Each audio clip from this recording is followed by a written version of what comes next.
Michel Strogoff, sans connaître le doute. Michel Strogoff, rien ne l'arrêtera. Tu te rappelles Michel Strogoff? Oh putain, je peux faire le gag des adaptations? Vas-y. Michel Strogoff, un des romans les plus connus des voyages extraordinaires de Jules Verne, à la fois l'un des plus épiques et l'un des plus réalistes. Résolument écrit avec son temps et à la manière de Jules Verne, il... Oh, mais tu veux en fait parler du dessin animé? Oh là là, j'avais pas compris. Oh là là, j'avais rien compris. Oh. Oui, le dessin animé. Ben... Résolument écrit à la manière de Jules Verne. C'est une adaptation extrêmement fidèle. Pas tant du point de vue du scénario, encore que si, mais du point de vue du style. On pourrait croire le livre et la série contemporains. Contemporains entre eux, pas contemporains avec nous. Et pourtant, 122 ans séparent le livre de la série. En général, dans ces cas-là, on peut pas s'empêcher de moderniser au moins les dialogues. Ne serait-ce que parce que les conventions et formulations du 19e siècle ne correspondent pas tout à fait à ce qui se fait en 1990. Et pourtant, dans Michel Strogoff, c'est du Jules Verne à 200%. Les dialogues du livre sont respectés à la lettre quand ils peuvent l'être, et les ajouts, pourtant très nombreux, sont décrits non seulement avec le style narratif de Jules Verne, non seulement avec le même type de dialogue avec des répliques courtes et percutantes d'auteurs flemmards mais brillants payés à la ligne, mais aussi avec la même ambiance et la même emphase sur les mêmes valeurs. Michel, pardon, marchand. Plus personne ne sait comment tu t'appelles. Merci, petit frère. Tu auras fait ton devoir jusqu'au bout. Le tsar peut être fier de toi. Mort en service commandé. Et maintenant, à l'embarcadère, Nicolas Korpanov. À tel point qu'il est très difficile pour chaque scène de dire si elle est dans le bouquin ou si elle est ajoutée. Que ce soit pour moi qui l'ai lu avant de voir la série, Ou pour moi qui l'ai lu après avoir vu la série. Un peu comme dans la série Blake et Mortimer où certains épisodes, bien qu'ajoutés, sont totalement EP jacobiens. Autant pour Valérian et Laureline on est content des effets de la modernisation des personnages et concepts de Mézières, autant Michel Strogoff méritait d'être adapté en Jules Verne dans le texte. parce que Michel Strogoff n'a d'intérêt que s'il sait ce que c'est. Le scénario est simple. Michel Strogoff, courrier du tsar, doit porter une lettre à Irkoutsk, à des milliers de kilomètres de Moscou, car le télégramme a été coupé par les Tartares, qui, menés par le terrible Féofar Khan, appuyé par le traître russe Ivan Ogarev, tentent d'envahir la Russie. L'intrigue est une succession de péripéties vécues par Michel Strogoff entre Moscou et Irkoutsk. C'est une histoire et un univers parfaitement réalistes qu'on prend plaisir à suivre pour le style, pas pour les concepts. Et en ça, la série est parfaite. Mais pas à tout point de vue. Parlons de ce qui fâche. Le character design n'est pas mauvais, loin s'en faut, mais l'animation n'est pas toujours au top et surtout la série fait les frais d'une coordination graphique qui laisse à désirer. On dirait en fait qu'il y avait deux équipes d'animation et que chacune animait un épisode sur deux, ce qui fait que d'un épisode sur l'autre, les haillons du héros ne sont pas raccords, alors qu'ils sont raccords avec l'épisode d'encore après. Les cheveux du tsar n'ont pas la même couleur dans le générique et dans les épisodes, et il n'est pas le seul à changer de couleur de cheveux. Ce qu'il y a aussi, c'est que comme Michel Strogoff affronte des armées de Tartares, ils n'ont pas créé suffisamment de modèles de Tartares. Ce qui fait que deux personnages qui sont manifestement pas le même peuvent avoir la même tête. Et puis, il y a le cas rédhibitoire de la fin, mais ça, on en parlera après. Le budget n'était manifestement pas à la hauteur des ambitions de cette série, et c'est fort dommage parce que sans ça, c'est quasiment du hardgaille. Mais concluons d'abord sur les aspects techniques. Écoutez ça. Qu'est-ce que tu faisais? Les cheveux de ta maman étaient si longs, si blonds, si doux. Ça vous dit rien? Écoutez mieux. L'instituteur m'a puni ce jour-là.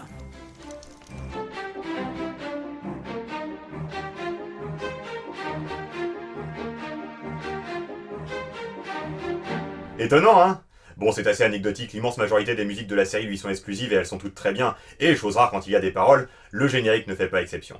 Michel Strogoff, sans connaître le doute. Michel Strogoff, rien ne l'arrêtera. À travers les brouillards, le courrier du tsar, tu reprendras la route. Oui, c'est un générique extrêmement naïf, mais il faut comprendre que dans le contexte de la série, c'est parfaitement approprié, comme ça le serait dans celui du livre. Michel Strogoff est le héros par excellence, increvable, intelligent, courageux et d'une abnégation surhumaine. Les obstacles qu'il rencontre sur sa route et les épreuves qu'il subit ne servent pas à le faire évoluer, mais à le mettre en scène. Et c'est valable en fait pour tous les personnages. Ça n'aurait pas beaucoup de sens de détailler leur personnalité dans cette vidéo. Encore une fois, c'est une adaptation fidèle d'un roman qui met en scène comment des personnages de leur époque et de leur pays peuvent donner le meilleur d'eux-mêmes dans la situation à laquelle ils sont confrontés. Et de fait, être des Garistou n'est pas un luxe pour le héros et le méchant, car le moindre figurant est un héros dans cette série. Ces personnages ne se présentent pas aux spectateurs comme des figures dont il faut tirer une leçon, que ce soit dans le livre ou dans la série. Dans le livre, parce que en bon Jules Verne, ça se veut descriptif avant tout, et le fait que Verne se soit fait aider par l'auteur russe Ivan Tourgueniev témoigne de l'ambition documentaire de l'œuvre. Et dans la série, parce qu'elle partage cette ambition documentaire, ne serait-ce que parce qu'elle adapte fidèlement le bouquin, et parce qu'elle n'essaye pas d'être anachronique et au contraire s'en défend par souci du pittoresque. Ce qui fait que certaines répliques sont un peu datées. Ça veut être fort, mais au fond, c'est faible, ces mignonnes-là. Ces éléments, qui ne se limitent d'ailleurs pas à des préjugés et qui tiennent parfois pour acquises des conceptions très désuètes de l'honneur et du courage, ne rendent pas pour autant les personnages antipathiques. Ces personnages vivent simplement dans la société dans laquelle ils vivent, et ça ne les empêche pas d'être réellement altruistes et réellement bienveillants, comme c'est d'ailleurs le cas dans le livre.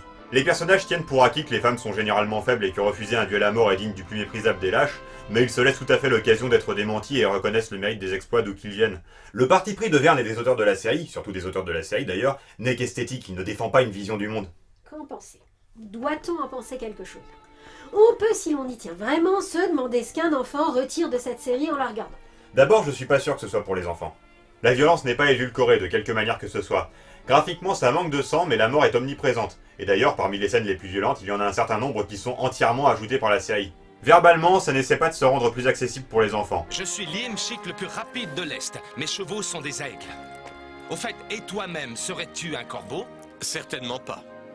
Mon ami, tu seras payé 9 kopecks par verste, un pourboire en sus si tu arrives dans les temps que je t'indiquerai. Bon, d'un autre côté, le roman a été conçu pour être de la littérature de jeunesse, alors c'est sans doute également envisagé comme étant un dessin animé pour la jeunesse. Mais alors pour une jeunesse franchement hardcore, plus encore que Sandokan ou Red Bull. Ensuite, la série a à cœur de toujours se replacer dans son contexte. On est en Russie au 19e siècle, la terminologie employée, les expressions, les noms des choses et les unités de distance font qu'on ne peut pas oublier qu'on est il y a bien longtemps dans un royaume fort lointain. Du fait de son ancrage fort dans un contexte historique, géographique et culturel dont on ne sait pas à quel point il est réaliste et à quel point il est fantasmé, la série est très riche en termes de personnages.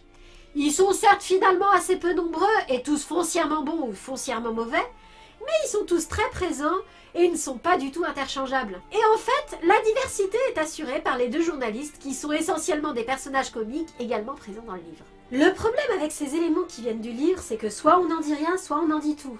Je pense qu'il vaudrait mieux parler de ce qui n'est pas dans le livre. Non, je préfère commencer par dire ce qui est dans le livre et qui n'est pas dans la série, ce sera moins long.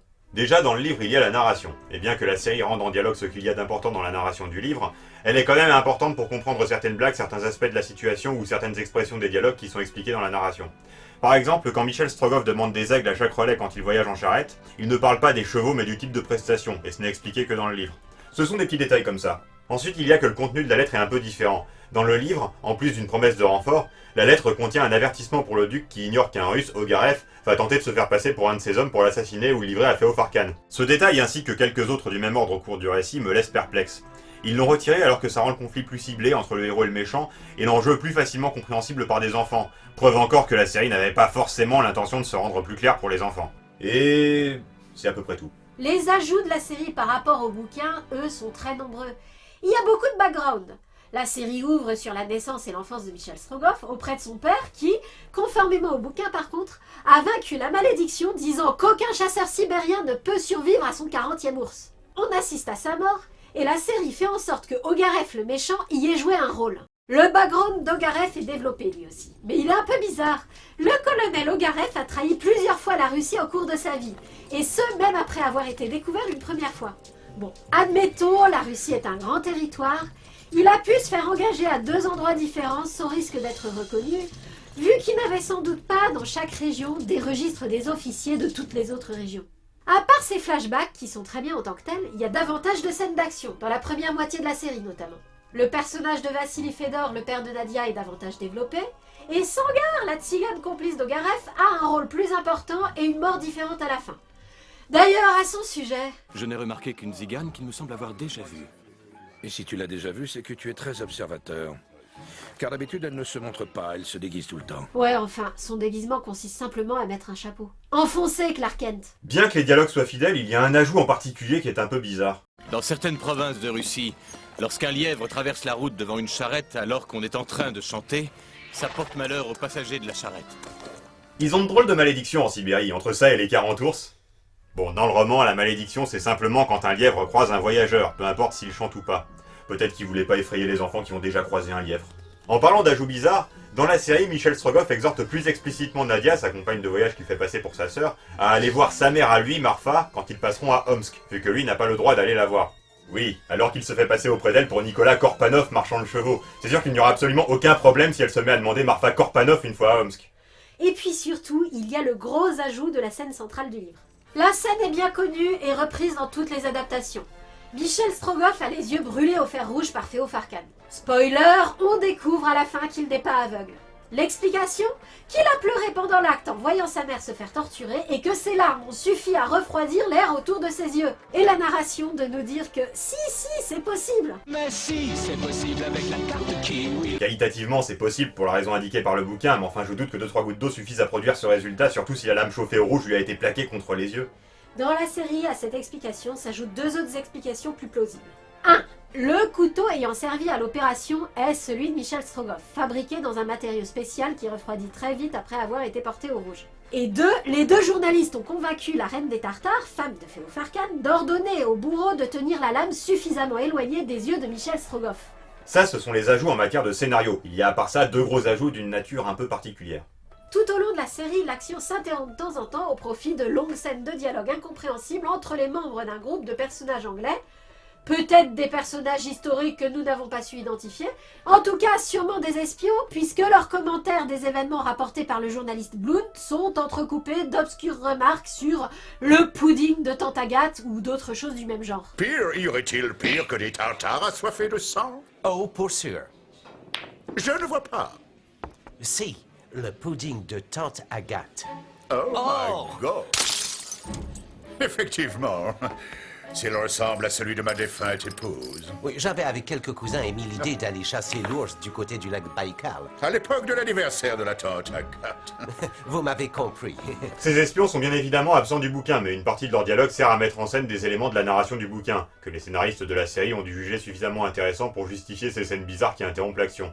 De fait, ce qu'ils disent de compréhensible n'est pas inintéressant et le reste codé est amusant à entendre, même si ça reste perturbant de ne pas savoir quel est le délire de ces messieurs. Il semblerait que leur dialogue se situe en début d'épisode. C'est difficile à dire car les seules images de Michel Strogoff trouvables aujourd'hui proviennent du DVD et que celui-ci met les épisodes bout à bout pour en faire un très long film dont le découpage ne correspond pas aux épisodes. Et comme, à l'instar d'Auban, les épisodes s'enchaînent effectivement comme un film, il n'est pas toujours évident de se rendre compte à quel moment un nouvel épisode commence, notamment en plein milieu du DVD. Début d'épisode ou pas, le problème de ces espions c'est qu'on ne saura jamais qui ils étaient, quel était leur rôle et ce que leur charabia voulait dire. Le fait même qu'il y ait quelque chose à savoir sur eux n'est pas évoqué ni de près ni de loin, et au fond si ça se trouve, le pudding de Tante Agathe voulait réellement dire le pudding de Tante Agathe. Cette bizarrerie n'est rien à côté du deuxième gros ajout.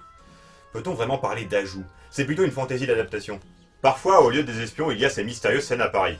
On apprend au fil de ces scènes que le jeune homme est en fait Jules Verne, que l'autre gars est son éditeur Pierre-Jules Hetzel, et que ces scènes se déroulent pendant qu'il écrivait le livre. Et que vous a dit Hetzel? À quel moment se déroulait l'histoire de Michel Strogoff? Eh bien, en hiver. Au plus profond de l'hiver, et en plus en Sibérie.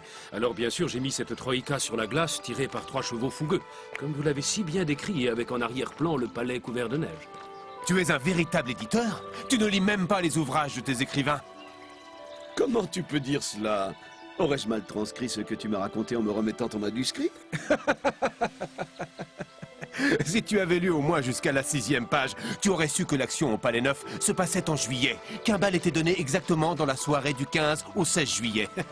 Je peux te dire qu'au mois de juillet à Moscou, qui est une ville au climat continental par excellence, il y fait chaud, même très chaud. Oh là là, bien plus chaud qu'ici.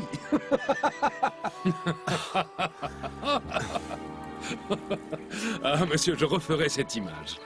Permettez-moi de vous l'offrir. Je l'accepte volontiers, mais à une condition. C'est que Hetzel l'imprime en première page. Elle sera le témoignage prouvant que les éditeurs ne lisent jamais les manuscrits de leurs écrivains. Je m'insurge! Si Hetzel ne lisait pas les manuscrits, Jules Verne ne serait jamais devenu Jules Verne. Quand Jules s'est pointé pour la première fois dans le bureau d'Hetzel avec un vague brouillon de ce qui allait devenir 5 semaines en ballon, Hetzel a pris la peine de commenter le manuscrit ligne par ligne, de suggérer un changement d'ordre dans les épisodes, de signaler les chapitres et les personnages à développer davantage, de relever une par une toutes les fautes de style. Tout ça pour conclure, refaites votre roman et rapportez-le-moi, je le publie sans retard. Ce n'est pas ce que fait un éditeur qui ne lit pas les manuscrits. Il n'empêche que cette bizarrerie d'illustration est tout à fait véridique, et d'autant plus perturbante que l'évocation du fait qu'on est en juillet se trouve quelques pages après l'illustration du Palais Neuf enneigé, et juste derrière une autre illustration de la cathédrale de l'Assomption tout aussi enneigée. Quoi qu'il en soit, ces courtes scènes ne sont là que pour l'ambiance et font un peu le même effet que les scènes de Télémaque dans l'Odyssée. Elles sont de plus l'occasion de dialogues humoristiques qui ne seraient pas dans l'humeur de l'intrigue. Cette fonction est également remplie par les flashbacks, qui contiennent des dialogues qui sont parmi les meilleurs de la série. Alors, capitaine? Content d'être fusillé? Oui, je n'ai pas l'habitude, c'est la première fois. Bon, assez parlé du corps de série, il faut évoquer le cas de la fin. On sait comment ce genre d'histoire se finit, affrontement final entre le héros et le méchant, victoire du héros. Michel Strogoff n'essaye pas d'être avant-gardiste sur ce plan. De fait, l'intérêt et le suspense ne sont pas de savoir si le héros va gagner, mais comment il va gagner. Alors qui c'est le con qui a eu l'idée de mettre la moitié du dénouement hors cadre? Jules Verne lui-même en fait. À la fin du roman, la narration cesse de suivre Michel Strogoff pourtant en mauvaise posture pour suivre Ogareff qui, se faisant passer pour le courrier du Tsar, entre dans les services du Grand-Duc. Et tout d'un coup, alors qu'il s'apprête à livrer Irkoutsk au Tartare, le voilà nez à nez avec Michel Strogoff et Nadia qui sont parvenus on ne sait comment à le rejoindre. Bon, en réalité, dans le bouquin, juste après le rebondissement, la narration donne quelques éclaircissements pour dire en gros que Michel Strogoff a pu entrer dans Irkoutsk sans grande difficulté. Après tout, personne n'avait de raison de l'empêcher de passer. Le problème, c'est que c'est un roman. Dans la série, ça fait pas du tout la même impression. Et encore une fois, si ça fait pas du tout la même impression, c'est à cause du manque de coordination entre équipes d'animation qui atteint des sommets dans cet épisode. Ogareff se rase la moustache, met une tunique blanche et se coupe les cheveux pour ne pas être reconnu. Michel Strogoff, en haillons, doit passer le camp tartare pour entrer dans Irkoutsk. Épisode suivant. Ogareff, avec sa moustache, ses cheveux longs et son uniforme de colonel, discute avec un Vassili Fedor qui a soudain les cheveux blancs et porte un uniforme qui lui sort de nulle part. Bon, ça encore, ça se comprend. Il vient d'être bombardé officier par le Grand-Duc à l'épisode précédent.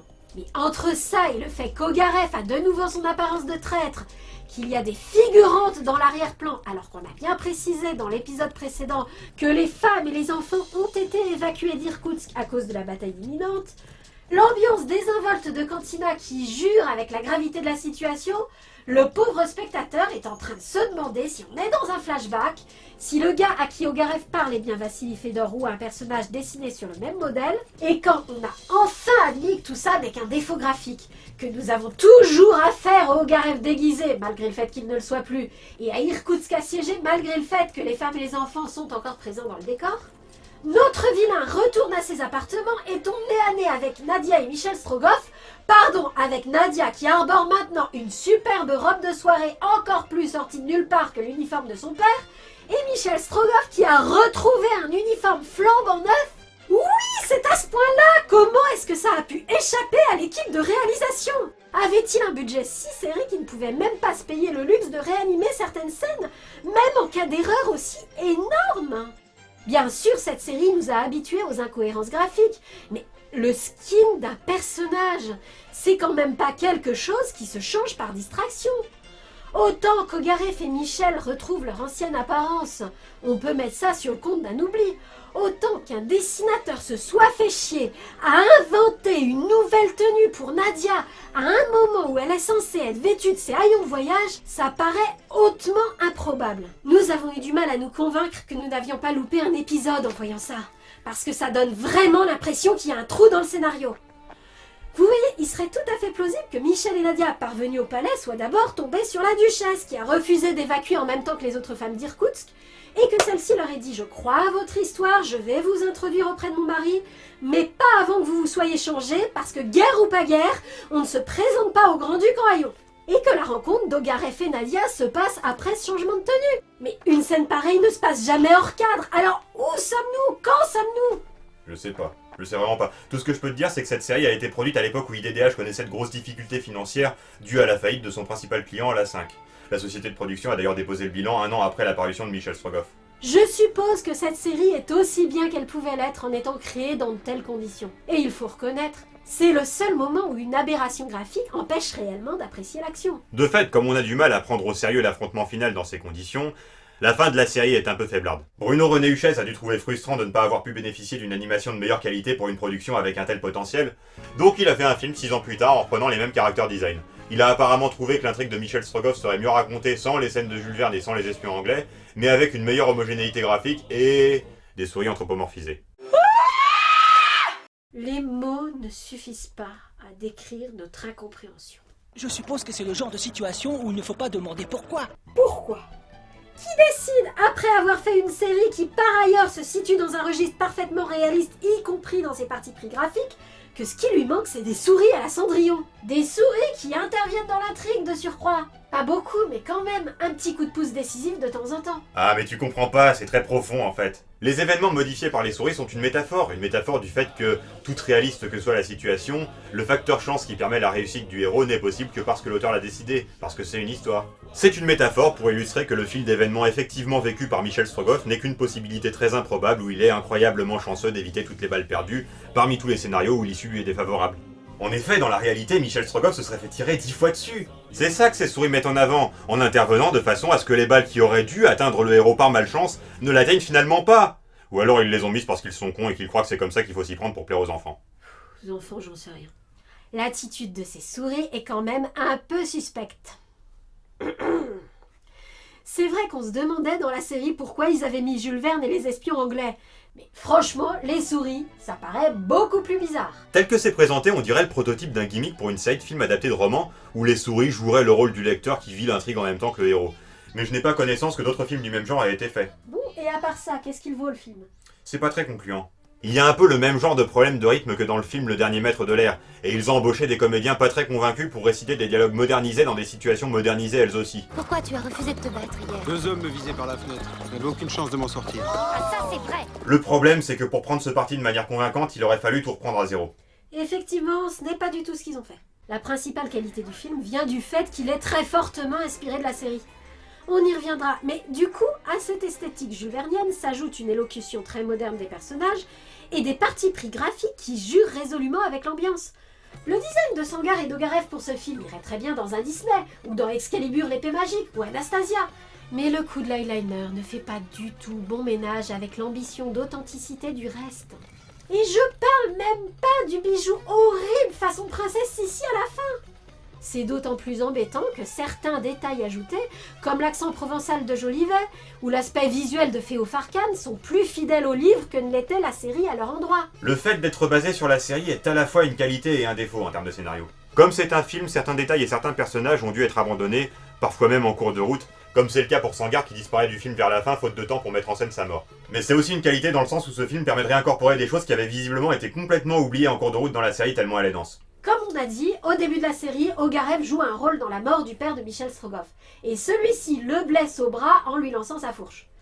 Nous, qui sommes un peu habitués, on s'est dit « Ah bah très bien, il le reconnaîtra une fois devenu adulte à la cicatrice que ça va laisser !» Hé, tu es blessé au tibia?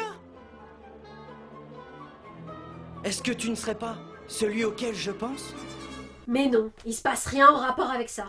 Sauf dans le film, où Michel Strogoff révèle qu'il n'est pas aveugle en étant sidéré de voir au bras de son ennemi la marque qu'il a laissée à l'assassin de son père. De fait, et aussi à cause de l'homogénéité graphique, le combat final est bien mieux mis en scène dans le film que dans la série. Quelque part, c'est un peu dommage. Bon, la série donne l'occasion de dire du mal du film, et le film donne l'occasion de dire du mal de la série, mais fondamentalement, il faut quand même retenir que c'est une très bonne série.